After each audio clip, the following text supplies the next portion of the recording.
dialogue doit être misé, doit être tablé sur la confiance, sur la franchise, sur la sincérité. Et moi, je crois également que, d'ailleurs, si je peux aussi émettre mon idée par rapport au report de l'opposition, de la marche prévue par l'opposition, moi, je voudrais ici d'abord encourager, bravoter cette action. Vous savez, naturellement, depuis belle lurette, l'opposition a toujours été dans une certaine mesure barbarisée, où elle n'écoutait personne. Je crois qu'ici, elle a fait preuve d'un sens élevé de responsabilité, mais aussi Bon, je vous félicite quand même, je dois le dire. Merci beaucoup. Et donc, ici, vous voyez que l'opposition avait déjà prévu une manifestation, une grandiose en fait. Voilà. Mais elle a vu qu'elle était contrainte à une certaine invitation qui pourrait, cette invitation, apporter la paix, pourrait apporter un dialogue franc envers justement avec le gouvernement.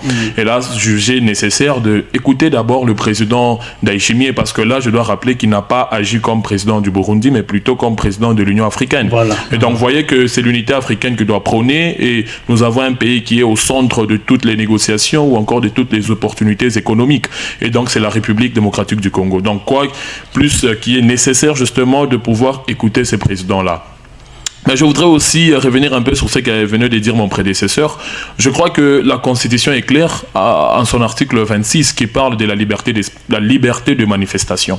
Donc si nous devons limiter l'opposition toujours dans la barbarie, je crois que ce n'est pas important ici. Nous sommes en train de parler de la paix et nous cherchons par quelle manière les deux acteurs majeurs, ça veut dire l'opposition et la majorité, peuvent nous donner la paix. Et donc dire ici que nous considérer l'opposition considérer l'action posée par l'opposition comme un signe de faiblesse, ça serait pas bon, je crois que ce serait belliqueux.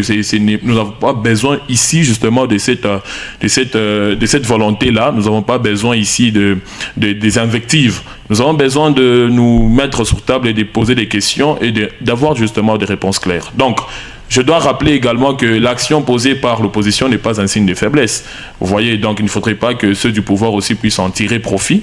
Je crois que c'est aussi un rappel, toujours parce que le président de la République n'a jamais refusé le dialogue. Vous voyez, cependant, ça reste encore à circonscrire ces dialogues-là avec quel acteur et qui sera organisateur. Ça, c'est très important. Donc, je crois ici que nous allons rester voir ce que l'invitation va apporter après, parce qu'ils vont revenir au pays et ils vont donner justement les résultats de cette invitation-là.